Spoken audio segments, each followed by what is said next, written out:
Alright, let's start up again. No, because we gotta actually brush up on like pretty much all the main characters' names. I remember the names. Q is like the only one who I don't remember.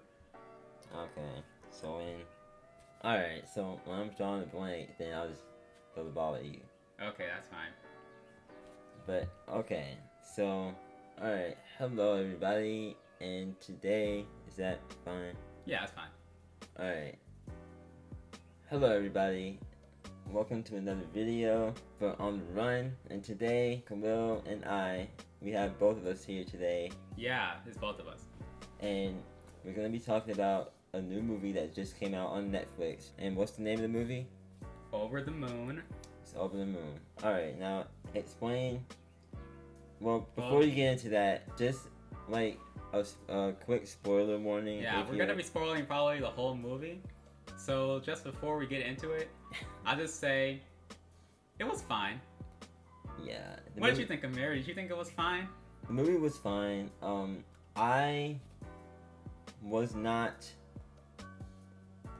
thrilled. I mean, I was not like, it didn't wow me.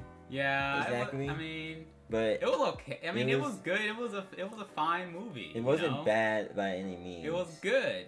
So, I enjoyed I don't feel like I wasted time. Yeah. I'm sorry, that sounded kind of mean. But honestly, really though, the movie was fine. It was good. I think that if you, especially you have younger people with you, you should watch it. But anyway, spoilers. Yeah.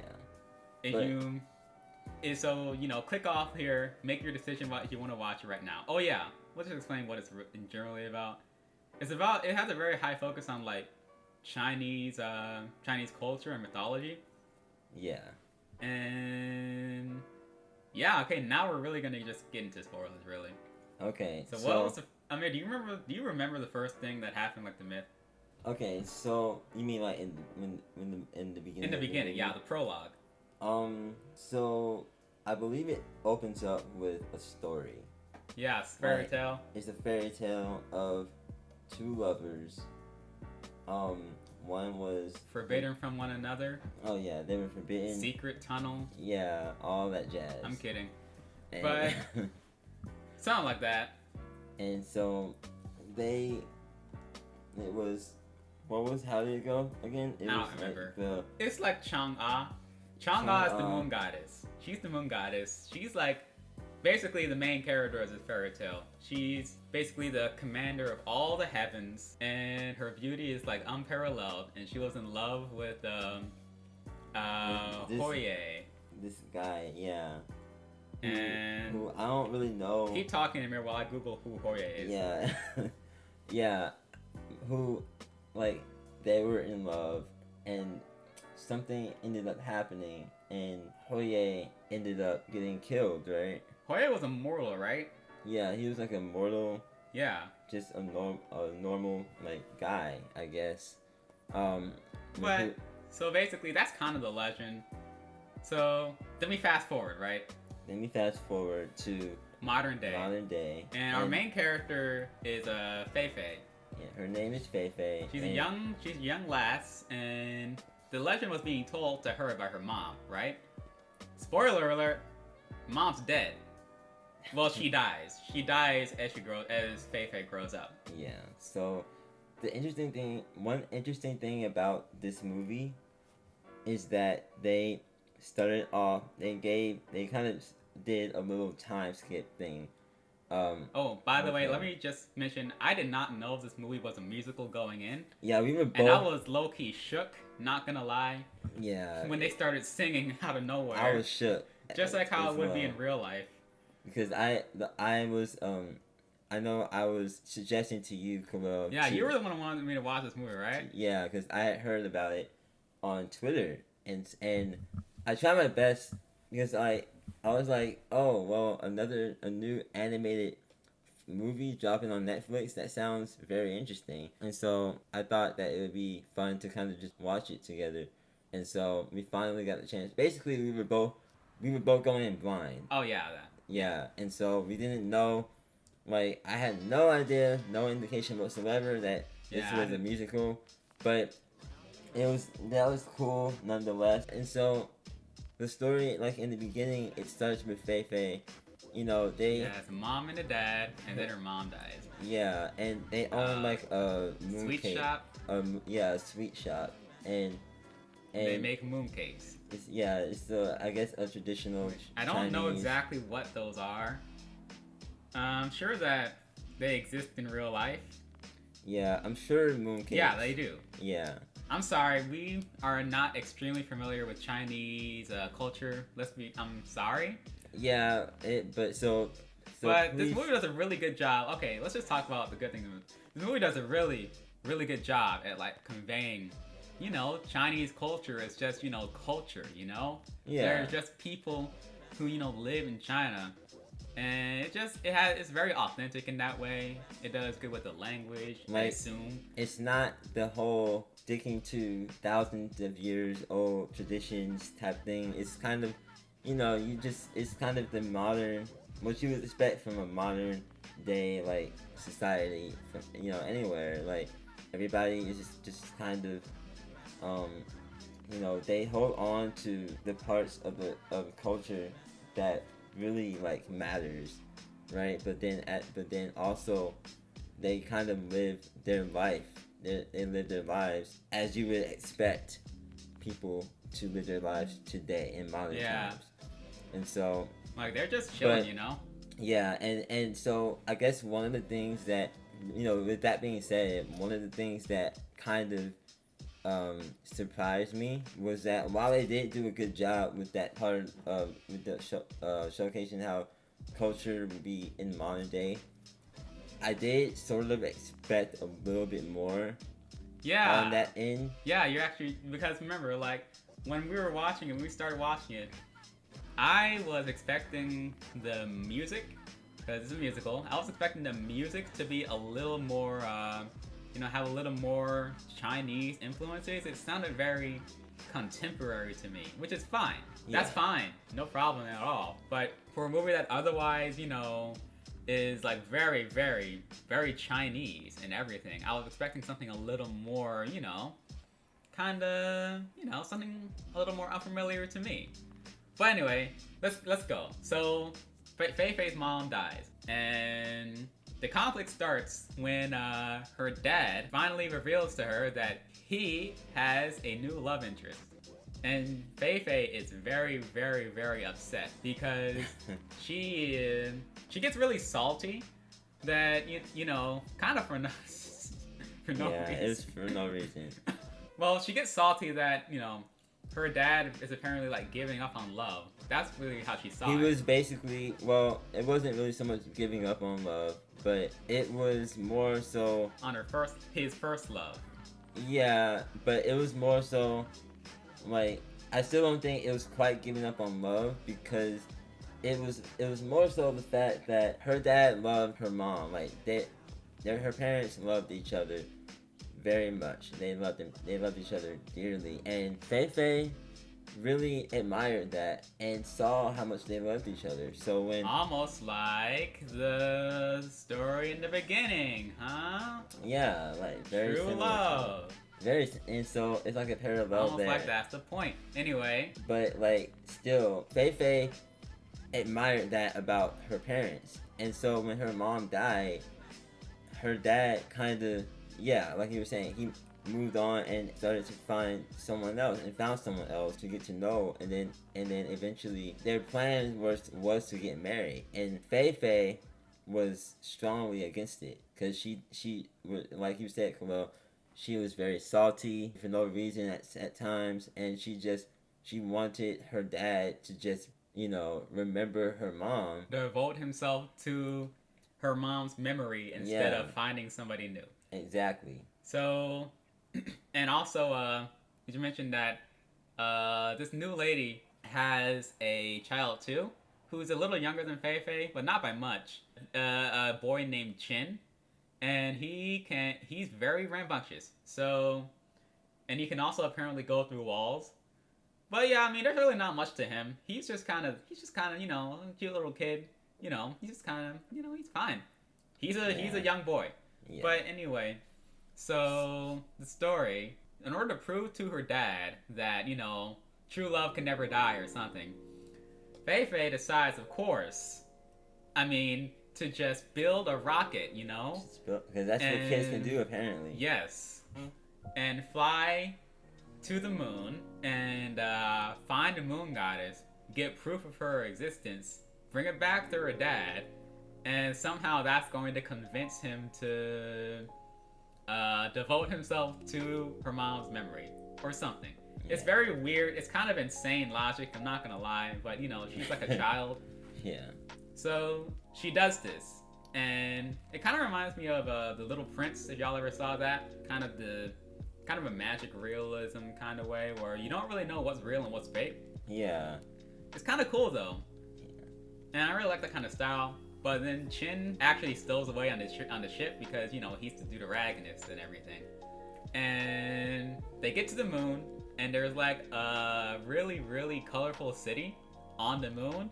And Chang'e, the moon, what were you saying there? Well, I was gonna say, one thing about the moon that we know about in real life is that it's quite bland there. Yeah, it's pretty, there's not much to see. I'm not saying that there isn't anything interesting on the moon, because obviously, you know, I've never been there.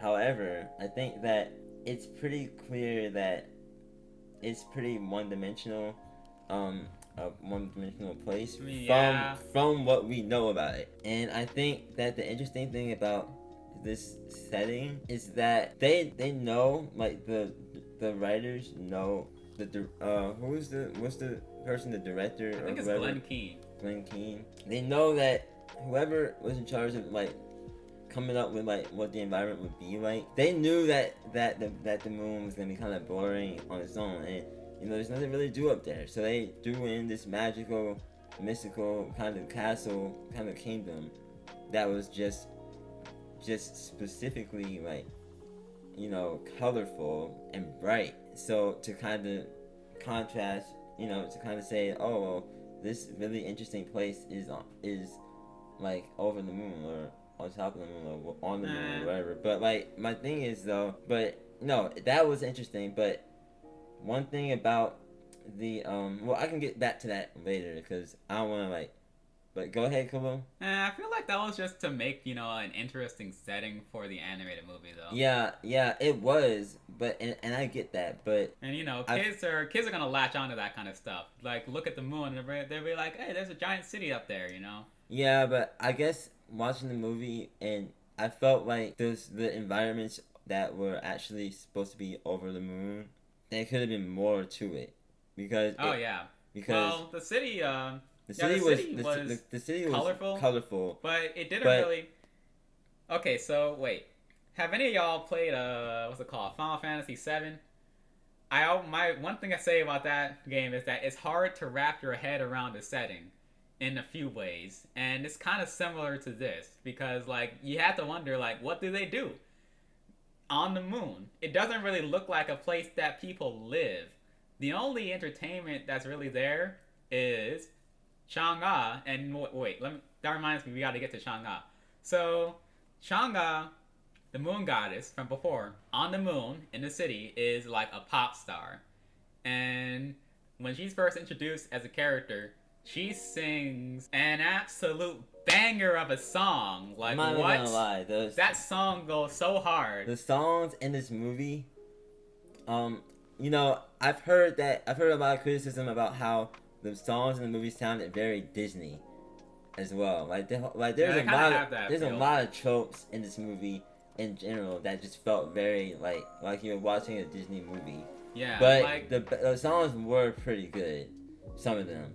So yeah, but go ahead. They're fine, but like that song was the only one that really wowed me. Like I'm just like I've streamed Ultra Luminary like so many times on YouTube. Because, you know, it's so catchy. But, yeah. So, basically, they get there, right? And obviously, both of them are quite surprised to find that, you know, there's a city on the moon. And also, the moon goddess is real. And also, she's a pop star.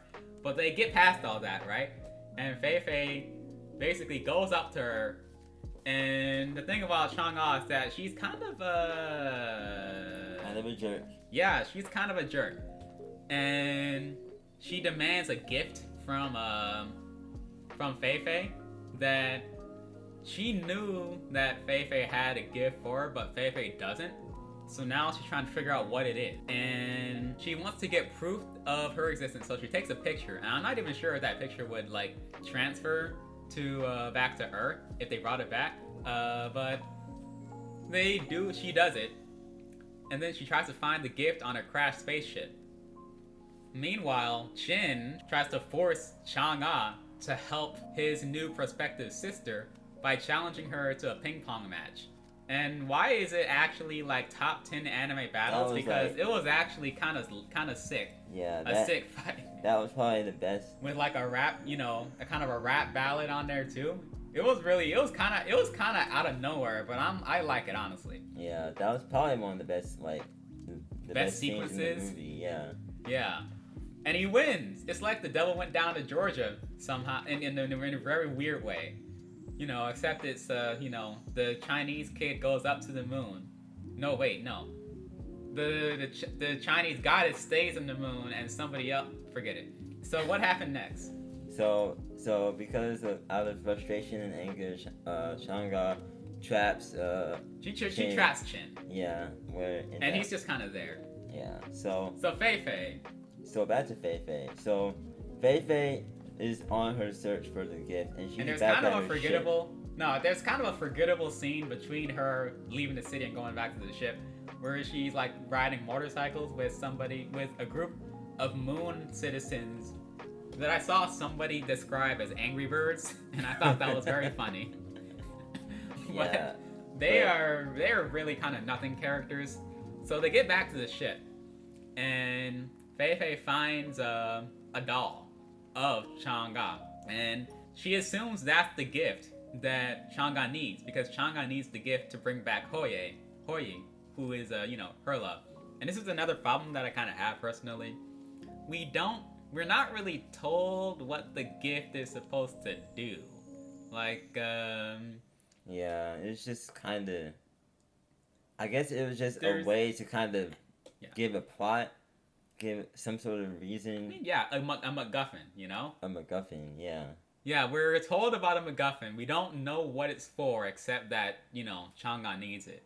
And, like, she doesn't need to explain herself, like, clearly. But, I mean, it's kind of, when I saw the doll, I was like, okay, what is this for? Is it supposed to be, like, some sort of artifact or something? I don't know.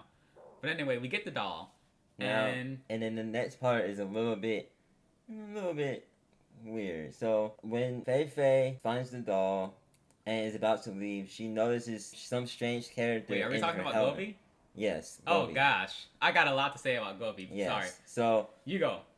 So this guy who's a moon citizen, he's just randomly there sitting in Fei Fei's ship, and we don't know why he's exactly there. So he really does just kind of come out of nowhere. Yeah. There's no reason for him to be there. I don't remember. But please comment. Tell me if there's anything that I missed. Please. Yeah. So I'm gonna just let Khalil. I'm gonna just let you like kind of go off. All right. Gobi.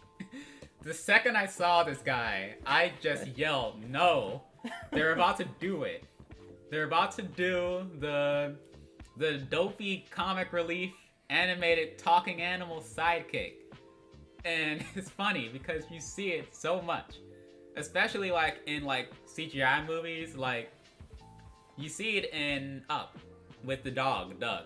You see it in Frozen. Yeah, with Olaf. Shrek. I never really saw Shrek, but you know, y'all can kill me for that if you want to.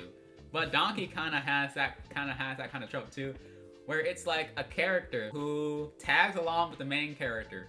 Usually the main character doesn't want that character to tag along. And here's the most important aspect of them. They're not really funny. They speak and deliver their lines in a way that is meant to be funny. But they don't actually make jokes. Yeah. And Gobi is like, it's almost like, I like this movie fine, but Gobi almost felt like it was aliens looking at all those other movies and trying to craft a character that fits exactly into that archetype. So Gobi is like a green Lunarian, and he tagged along with Fei Fei to help get the doll back. The doll that they think Chang'e wants, because it got stolen by the Angry Birds. So, the tables have turned. The Angry Birds are now the ones who are stealing stuff. So they have a heartfelt, kind of a heartfelt journey after Fei Fei doesn't want him to come. Yeah. And that's exactly what happens, They get the main character to open up their emotions. That's what those comic relief characters do. Yeah. But I mean, it didn't take too much time. There was a song that was, kind of forgettable, personally. I mean, did you like the song? It was a little bit forgettable, so I can't really... It did look pretty, though. The sequence actually looked pretty. Yeah, it kind of reminded me of Finding Nemo. It was a scene, and speaking of Finding Nemo, you didn't mention that yeah, Dory? they were flying on... No, they're not flying, but they were, I guess, swimming, quote unquote. Because actually, I don't think it was really water. I think they were like in this. Oh, they were just in space, right? Yeah. So they were flying, yeah, on frogs, on giant frogs, which is very reminiscent of like that scene in Finding Nemo. Yeah. Where it almost felt like Treasure Planet in a way. On that turtles. space is like an ocean. Yeah. So after that, they get back to the kingdom, and it's a chase scene with the Angry Birds. So they had to get that doll, and after like a few minutes of chasing the Angry Birds, Fei Fei almost has the doll, but something happens to it, and it gets shredded, just completely. It gets destroyed in the ensuing brawl. Yeah, so that's when we realize, oh, well, maybe this isn't really the gift. Yeah, the doll probably, it was a red herring. Yeah, so... Then they just find what they're really looking for in one of Fei Fei's mooncakes that she brought along with her. Literally in the mooncake, just a piece of a jade pendant or something, bracelet? Yeah. Something. Some piece of jewelry. And it has mystical powers. I don't remember precisely where that amulet came from. I'm sure that it's actually in the story though. So, I'm not holding that against the movie at all. So they get back to Chang'e. They find, what's Chin doing right now? Did Chin break out yet? Yeah, Chin, around this time, Chin somehow breaks out of, like literally breaks out of that door, the prison that Chang'e had trapped him in, by doing his little running back trick and running through the walls, which was referenced earlier in the movie. Yeah, it happened earlier. So it's kind of a brick joke. It's kind of a Chekhov's ability in a way, He talks about it when they're on Earth, and it's kind of funny, but then he does it for real, and it's supposed to be kind of funny and also cool, but it's just kind of personally. Yeah. But whatever. And is he with the, what's it called? Fei Fei's rabbit? Oh, sorry, you forgot to mention. Fei Fei has a rabbit. Yeah, there's like a really cute, adorable rabbit. With so much fur. Like it looks like a cloud. I can't believe you forgot about her. Yeah, that was like the coolest part of the movie, if we're being honest. Like, that was the best part of the movie. But yeah. It's gonna sell so many toys. Yeah. Go on. All things considered though, the rabbit, it was a nice little addition. But wasn't super important in the main scheme. It actually was. It was actually. The rabbit falls in love with another Jade Rabbit. Which is Chang'e's, I don't remember exactly the relation, but I think Jade Rabbit is part of the creation myth. And he was also the DJ during Chang'e's performance. And together they make a potion that Chang'e needs, which is one of the ingredients she needs to bring Hoi back. And Fei Fei's gift is another. So, long story short, Fei Fei gets to Chang'e, gives her the gift, they use the potion, and then Hoi comes back. And he looks just like Hanzo Shimada from Overwatch. I'm sorry. I mean, I know not all Asian archers look the same. I'm sorry. But like, I'm sorry, Amir. But it just looks so similar. But anyway, so basically Hoi tells Chang'e that he can't come back. Which, Big surprise. That really surprised me, right? Did it surprise you? Oh, it was a complete surprise. Didn't expect that one. And it's kind of what I like about Changa's character. She's a jerk, but she genuinely does, really want Changa back. Really want Hoyi back. Yeah. Yeah. And she Now, starts crying. The thing about it though is I don't think we mentioned this is that her reason for being a jerk was because she lost Hoyi. Well, I mean, yeah. Right, and so I don't know if this is really important to mention, but the legend goes, like the story goes that that Gobi told earlier on in the story was, or earlier on in the movie, was that when Hoyi died, it was no, when he had sung the song, Shang basically made Banished it him? dark. Yeah. Set off like And then she banished darkness, him. and then banished Gobi. But anyway, so after that happened, fast forward to what we're talking about now. When Hoyi disappears again. Yeah, when Hoyi pulls and I don't feel so good. Yeah, then Shang does that again. She puts the whole kingdom in darkness. Yeah, basically. Completely. And then Fei Fei goes out to Changa's kind of, extra dimensional chamber because, she's still trying to get the proof for her dad.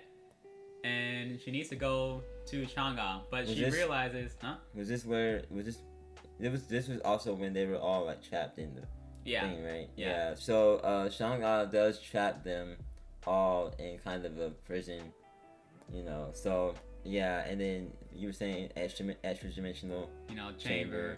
And so basically at this point Changa kind of drops the whole jerk pop star diva act, and she's in genuine pain, and she sees Fei Fei, and long story short, they basically realize that they need to move on, both of them, and they need to let their love shine for something new, which was nice. And also at this point, I'm pretty sure Changa looks a lot like Fei Fei's mom.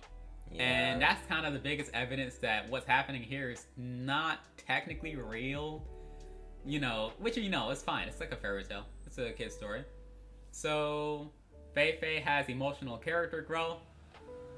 And she finally accepts Chin as her brother because Chin does love her unabashedly, and that was really sweet too.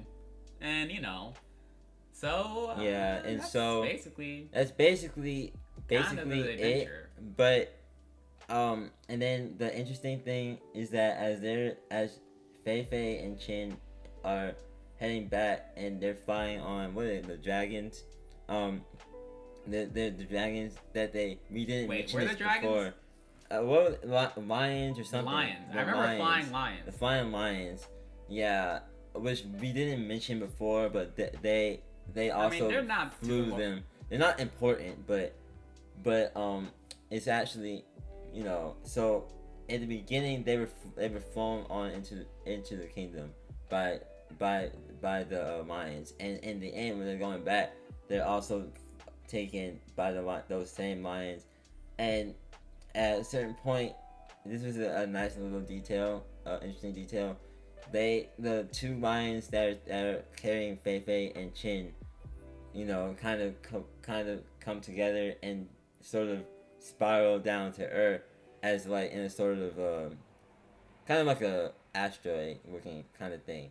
And of course, as you're headed like into the Earth's atmosphere, the fire, it starts to catch on fire. And meanwhile, Fei Fei is holding her proof, the picture of her and Chang'e, and it burns. The picture burns off. So I thought that was an interesting kind of detail. You should have told me. You should have reminded me about that when I was talking about the picture. Yeah. So that was interesting. And so of course Fei Fei gets back. When that happens, when her picture like burns and gets destroyed completely, she realizes she just lets it go because that's like the whole theme, and just kind of has to move on. It doesn't really matter, if she has proof or not. And so they get back to Earth. They just get back. And Yeah. And she has Chin on her back, and it's, kind of sweet. And then, that's all. There's no consequences for her building a rocket, which is because it's like, it's just a fairy tale, Yeah. It's like a children's. It's supposed to be like a children's understanding of, rationalizing and letting go. Yeah. It's kind of like Over the Garden Wall or Spirited Away, kind of when you think about it. That kind of going into the other world and undergoing character growth, and then coming back and it not really being a big deal. And you're kind of wondering, was it real or was it not? Probably wasn't real in this case, but it was still it was really sweet. Yeah. So that's kind of it. They get back, and she finally develops love for her. She accepts her new, stepmom's love for her, and she tries to do the same. Yeah, and that was a nice little message. That was a nice little story. Yeah. What are your final thoughts on the movie, really? I did, even though, because I know that we were talking about it, we were being very critical about it though. And for a kids movie, for like a children's movie, I mean, it was fine for a children's movie. Yeah, but fine. I felt like that being said, I still feel like it could have been a little bit stronger in some places, and I still really feel like the songs and a lot of the tropes like in the movie could have been shaken up, shake up the formula a little bit, because I felt like at times it almost was like I was watching Frozen or something, and so the songs, again, like I wish they could have been, a little bit, a little more. More. I wish that there were more songs like Ultra Luminary that were, just straight up heat, man. But the songs were, they were fine. They were fine. They weren't really. I wasn't really humming any of them after I left the theater, except you get it. I kind of touched on this earlier on, but I felt myself enjoying the beginning parts and the ending parts, like the parts where they were on Earth. Yeah, the Earth scenes were a lot more lively, honestly. Yeah, I enjoyed those parts a lot more than I enjoyed. I personally, I found myself enjoying those parts more so than the parts on the moon, because there was just a lot more interesting things going on, like family dynamics going on, like the family conflict and stuff like that. So how many stars would you give it? How many stars would you give this movie? How many moons out of how many overs out of the moon would you give this movie? I would give this movie out of 5, maybe a 3.5. Yeah, same. This movie was good. I generally don't let me try to say, three overs out of the moon, 3.5 overs out of 5 moons. So it's fine. I really enjoyed it. I think that, y'all have a lot of fun. I feel like you should, put this one up. Especially if you have little ones, they'll enjoy it a lot. Yeah, just sit there, or if you are the little one, or if you if you are, I don't even care. If you were a little one, big one, whatever one. Yeah, this movie is really for everybody. Yeah. Yeah, if you're like interested in like just checking out like the latest animated movies and stuff and shows, like us, we just kind of like checking out the newest animated stuff. Just it's definitely something to watch. That's for sure.